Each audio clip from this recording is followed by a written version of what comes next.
Srdečně vás zdravím u dalšího výkladu a tentokrát se zase podívám na rodinné vazby, a to pomocí konstelační techniky, i když rodinné konstelace jsou úplně jiná technika, jiná práce než tedy práce s kartami, ale každopádně nám i karty dávají možnost nahlédnout, co vás ve vašem rodinném zázemí nejvíce ovlivňovalo a jak to tam tedy bylo. Z mých zkušeností často bývá ten pohled úplně jiný zevnitř, než je ten pohled zvenčí. To znamená, že ačkoliv se nám zdá příklad, že třeba nějaké zlo šlo v uvozovkách, tedy zlo šlo třeba od jednoho rodiče, ale konstelace ukazují úplně jiný případ. Ukazují třeba to, že tomu tak absolutně nebylo a že naopak ty vazby a vztahy tam pod tím povrchem byly úplně jinak. Takže zkouším tedy takový náhodný konstelační výklad, uvidíme, koho čeho se bude týkat. Každopádně já tu mám připraveny 4 kamínky. Jeden kamínek bude představovat otce, další matku, další tedy tebe nebo vás a F je jakýsi faktor, který potom bude hrát nějakou roli. Takže pojďme se podívat na konstelační rozestavení, takže čeho se bude tohle téma týkat. Takže já už nechám pracovat energie a vnímám tady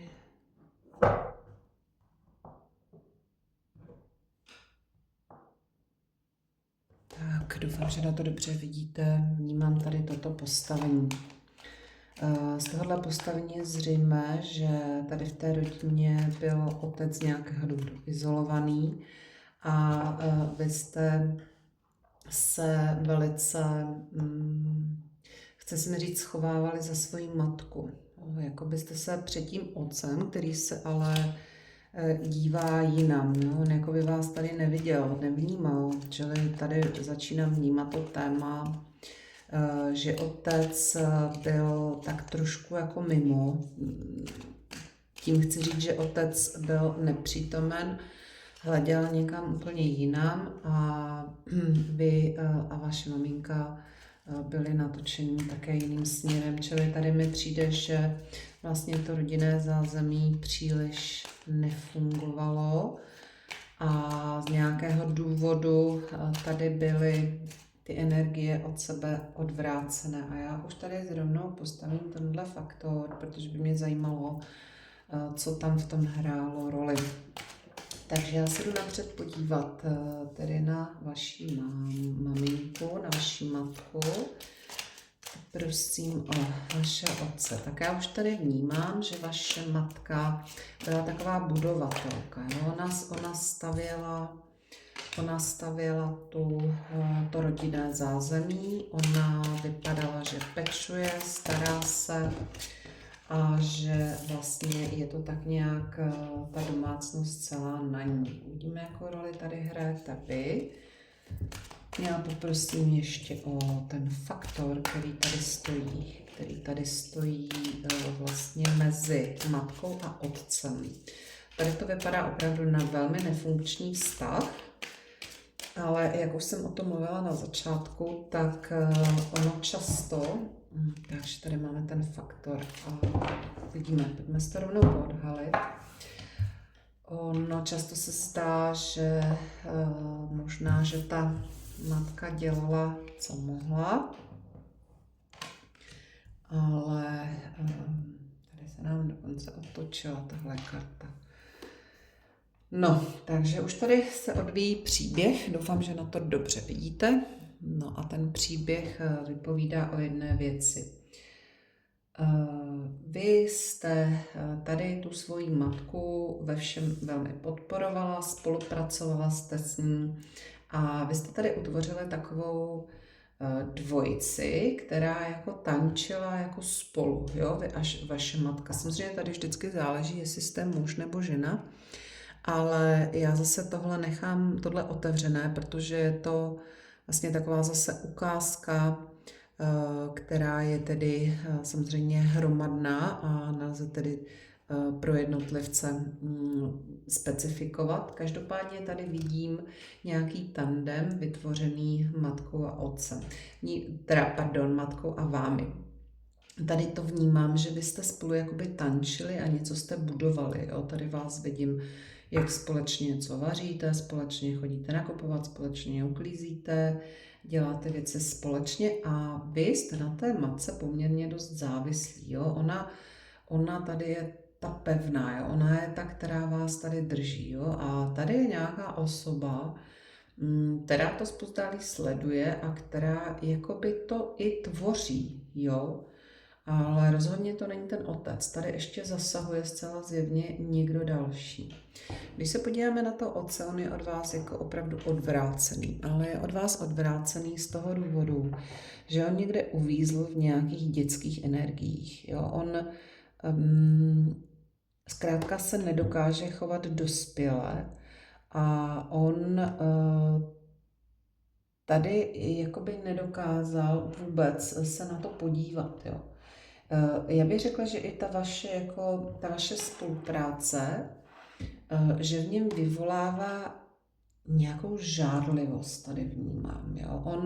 On by chtěl mít tu hravost pro sebe a mně trošku přijde, že on tady vlastně na vás svým způsobem i žárlí. Protože když se podívám na ten faktor, tak tady vidím 5 mečů.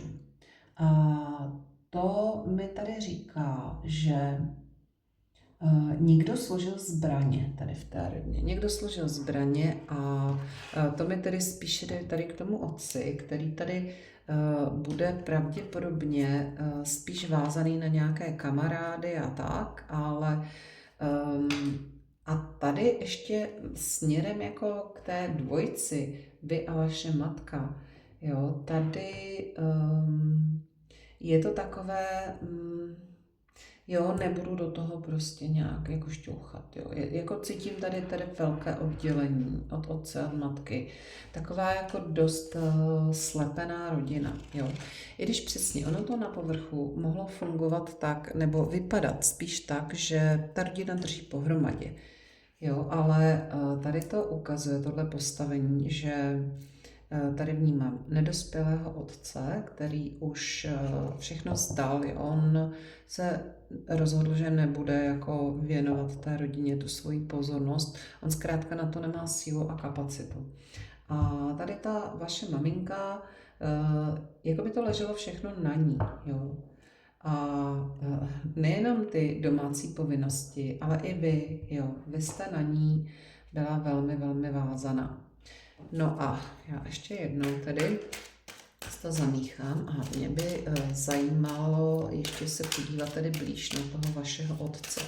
Proč on byl takhle jako oddělený? Proč se tady dělo takové to jeho nedospělé chování? Jo? Podívejte, jo? On je otočený opravdu od vás. On se na to nechce ani podívat. Ona vás, vlastně vy ho jako vůbec nezajímáte, jo. Tak a tady vnímám jako matku, která ho nenechala dospět, jo. Ona byla a otec, no podívejte, máme tady oba dva, jo. Máme tady oba dva, takže když se podíváme na toho otce, tak tady vidím přesně, jo. Tady vidím někoho. Já to dám takhle výš, ať na to vidíte. Tady vnímám tedy 2 silné osobnosti, které ho vychovávaly a matku, která byla velice tedy přísná, akční, jak by musel zastávat nějakou určitou roli, na kterou neměl kapacitu. A ten otec, no tady jako vůbec, jo, ten otec byl velice přísný, jo, velice jako striktní, jo, tady on vlastně žil jenom v té myšlenkové rovině, tady nebyl absolutně prostor pro nějaké emoce.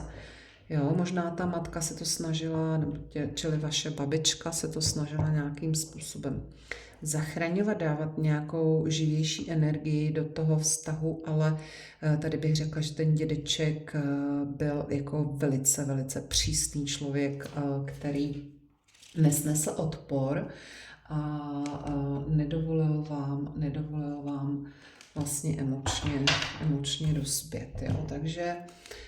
Takže tady vlastně to je potom výsledek té výchovy toho otce. Ten otec někde zůstal uvíznutý, nedospělý, zraněný a proto on nedokáže se chovat dospěle. On vlastně zůstal v nějaké té rovině toho rytíře, jo? Přiřítí se. Teď najednou, když to začne být jako vážné, tak on už si nedokázal s tím poradit, nedokázal to zpracovat. Jo? On dokázal přijet na tom bílém koni, nabídnout ty emoce, květinu, jako velice okouzlující muž.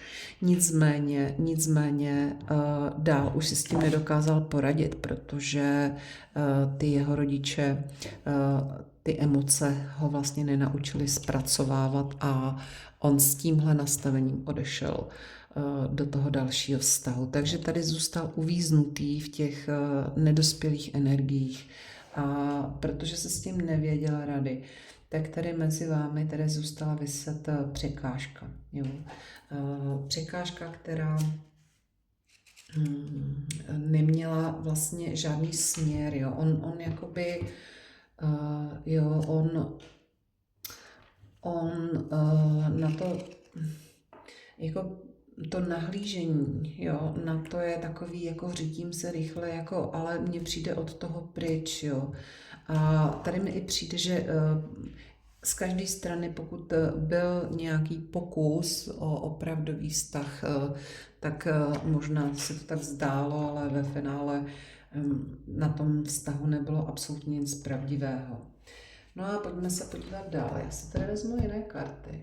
Já se vezmu karty, které se budou týkat přímo vás a vaší maminky. Uvidíme, zda tam najdeme nějaké společné téma. Tak už mi tady...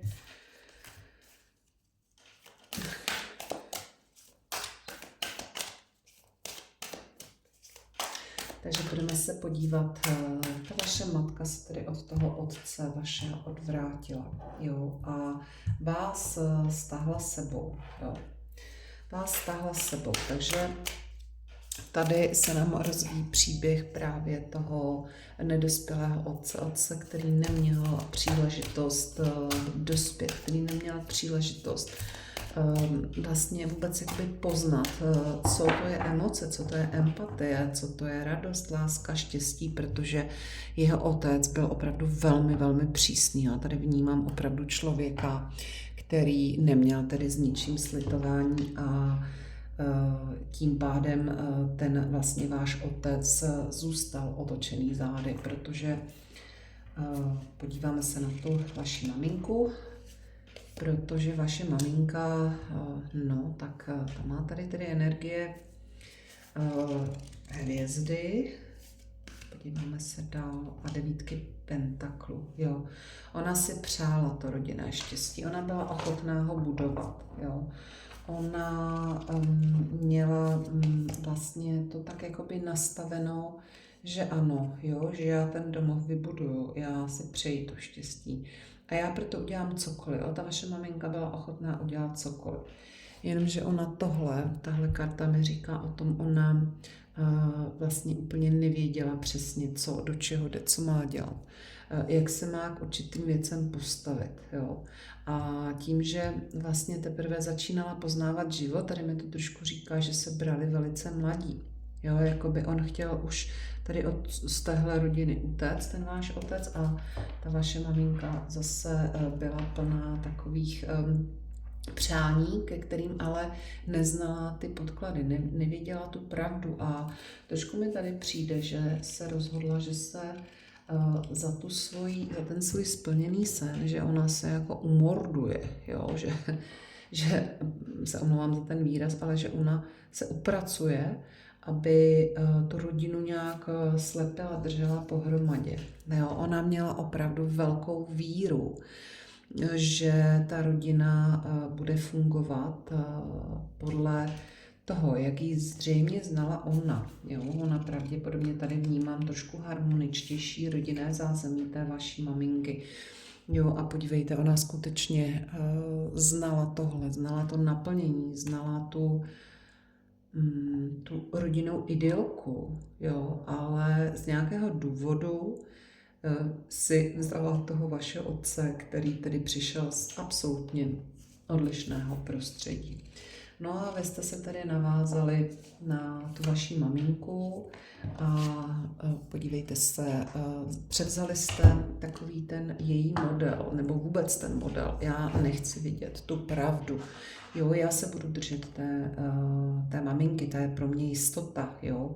Ať se točíme, jak se točíme, je pro mě jistota a já nechci vidět, nechci uznat toho svého otce takového, jaký ten otec doopravdy je. Takže já už bych se zaměřila tedy na vás.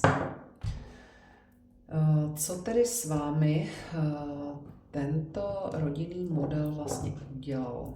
Kam vás dostal, kam vás vlastně zavál v tom vašem životě. Jo? Takže já tady dám tyhle karty a vezmu se ale ještě další tedy v sadu, protože je to o vás, čili zase se tam můžou opakovat některé karty, můžou se tam opakovat některé vhledy, takže prosím, karty, aby nám objasnili, jaký tento rodinný model měl na vás vliv, čili nedospělý otec a matka, která za každou cenu chtěla držet tu rodinu pohromadě, chtěla, aby to fungovalo, ale samozřejmě ono to byla pro tu vaši maminku pravděpodobně velká zátěž a takové to, co se postavilo právě mezi ty vaše rodiče, všechny ty iluze, překážky, taková ta rychlá energie, vždycky ano, něco zkusím, udělám, ale ono to vždycky zapadlo, jo, špatně. Prostě nikdy to nevycházelo podle představ, tak jak si tedy ta maminka představovala a možná i ten váš tatínek. Mně on přijde, že on jakoby byl takový zavřený, jo, že on se babral trošičku v té své bolesti a nepouštěl se vůbec jako dál. Jo. Možná něco tady zaznamenal, ale zase pustil. Takže pojďme se podívat na vás, jak vás tohle rodinné zázemí ovlivnilo. Takže jak už jsem říkala, vy jste odmítali se podívat na tu situaci. Vy jako dítě jste se držela té maminky a přijala jste tu její teorii o tom rodinném bezpečném zázemí. Jo. Tady mi i to potvrzuje, že ona ta rodina jakoby navenek fungovala. Jo, všechno fungovalo, bylo uklizeno, uvařeno, jo, možná ten otec přinesl tu výplatu a všechno vypadalo, jako že rodina je v pořádku, že drží pohromadě a vy jste možná tento model přijali, jakože rodina drží za každou cenu, ačkoliv ten podklad v tom byl takový, jaký byl. No a máme tady opět, jo, přijetí modelu toho otce, jo. My často nevědomky přijímáme, jo, máme ho tady dvakrát. Často nevědomky přijímáme ty modely rodičů, proti kterým nejvíc protestujeme. A přesně tohle se vám stalo. Jo. Ono v tom emočním tichu vy zase přijímáte to, že si s těmi emocema nevíte rady. Jo? Vy tady sice máte ten pohár, ale na téhle kartě už je dobré, že vy tady vnímáte, že něco není úplně, jak by mělo být. Jo. Pravděpodobně nějaká zkušenost vás dovedla k nějakému poznání, že takto nabízený pohár úplně nestačí té ženě nebo tomu muži, kteří se pohybují kolem vás a začali jste se zajímat o trošku hlubší podstatu před fungování vlastně partnerských emocí. Jo, a přesně se nám tady ukazuje láska. Tím už jenom, že se díváte na tyhle karty, tak vy dáváte jasně najevo, že tenhle vzorec chcete rozbít, že v něm nechcete pokračovat. že vlastně to spojení lidí je o něčem úplně jiném, jo. A tady se mi ukázala karta krále holí a tady máme tu matku, královnu holí. Já tam cítím tedy nějaké spojení, kdy vy za toho svého otce jako přebíráte nějakou roli a chcete vlastně tomu otci nějak jako pomoct. Hledáte jako nějaké spojení, nějakou spojnici. A to je ta aktivita, to je ta energie, kterou byste si chtěli vzájemně předat. Pojďme tady dál, no a máme tady první nesmělé krůčky k léčení, tedy k novému přístupu k těm emocím. Jo? Takže já bych vás tady označila za někoho, kdo vlastně, tak teď to asi úplně nevidíte, já to takhle posunu, takže já bych vás tady označila úplně s klidnou duší za někoho, kdo se rozhodl tenhle rodinný vzorec nabourat, jo? Protože vy jste tady pochopili, že ta hra tady na tu rodinu vám přináší jenom bolest a vy jste se tedy rozhodli, že už si sundáte ten šátek a že je čas tu bolest opustit, že je čas jako zjistit, že tahle hra,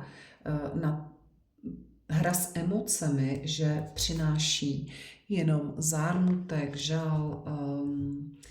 Zkrátka, vy jste tady někdo, kdo tu rodinnou kletbu, která se tady táhne určitě z rodové linie, že tuhle rodinnou kletbu zkrátka už pokoříte, že na to budete jinak. Jo? A tady ta karta milenců, podívejte se, jo? Vy už přemýšlíte, jak jinak, jak to jinak předělat, jak to přemalovat, překreslit, jak najít tu novou cestu. A přemýšlíte o tom hodně, jo? Je to už zkrátka ta únava z těch věčně nepodařených emocí se tady dostavila natolik, že vy jste pochopili, že ta cesta k lásce vede nikudy jinudy, než tady přes nějakou tu hru. Jo a podívejte, ano, vy jdete úplně do nových myšlenek. Vy tady dostanete nějaký nápad, dostanete nějakou novou lekci, budete se učit, jak s těmi emocemi pracovat, a to vědomě přes nějaké aktivity a půjdete se zatím poměrně jistě. Jo. Já tady vnímám a na závěr ano, máme tady, čekám, kdy vypadne a už ji tady máme, takže je to karta léčení. Léčení emocí, ta snaha začít úplně znova, skutečně léčit ty nemocné emoce, to nemocné srdce, které se tady táhletou rodinou jako červená niť. A mně přijde, že vy jste přesně ten člověk, který přišel tuhle rodinnou vazbu rozbít. Tady bych si tady dovolila poznámku, že určitě nedělejte to, tati odpouštím ti. Tím byste se vyvyšovali nad své rodiče a to není ta léčivá věta. Ta léčivá věta v konstelacích by zněla: beru to tak, jak to je, přijímám to tak, jak to je. Přijímám to, že jsem tvoje dítě a přijímám to, že jsem vaše dítě, ale nikdy se nemůžete stavět nad svého rodiče.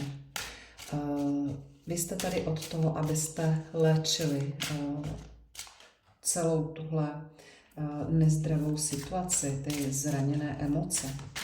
A to je přesně ten důvod, proč bych vám doporučila navštívit nějakou terapii, kde by vám třeba pomohly tohle všechno zpracovat. Tak a proč se tohle všechno děje? Proč vy jste tady? Jo, protože krásná odpověď, protože je čas následovat šeptání, šepot vašeho srdce. Jo, podívejte se, odcházení od těchto emocí. Jo. Toto vaše srdce potřebuje léčit a máte tady krásnou kartu léčení a přesně proto jste tady. Vy to budete dělat nejenom pro sebe, ale pro své děti a pro vaše vnoučata. Takže tohle je takový nádherný vzkaz, že Vy jste tady od toho, abyste tuhle rodinnou konstelaci prolomili a šli dál s větší lehkostí a s nadějí na to, že slovo láska pro vás nebude prázdný pojem, slovo láska pro vás nebude znamenat vařit, uklízet a držet něco pevně v rukou, co je těžší než vy. Tak a já mám tady ještě poslední vzkaz na závěr tohoto příběhu. A karty vám vzkazují, jdi si za tím, co tě volá, svět je tě otevřen. Jdi si za tím, co si tě volá, svět je tě otevřen. A tebe volá léčení, volá tě touha nově začít přemýšlet o lásce. To volá tě samotná touha objevit, co to ta láska vlastně znamená, jak vypadá a jestli ta láska bolí, nebo jestli naopak je to něco, co tě povznese, ale každopádně je třeba už rozvázat oči, zvednout hlavu a začít věci dělat jinak. Takže krásná karta, kdy bouřka, která je kolem vás, končí otevřením okna, otevřením nových dveří a tam už svítá naděje na něco nového. Takže já vám na té cestě velice držím palce a mějte se krásně.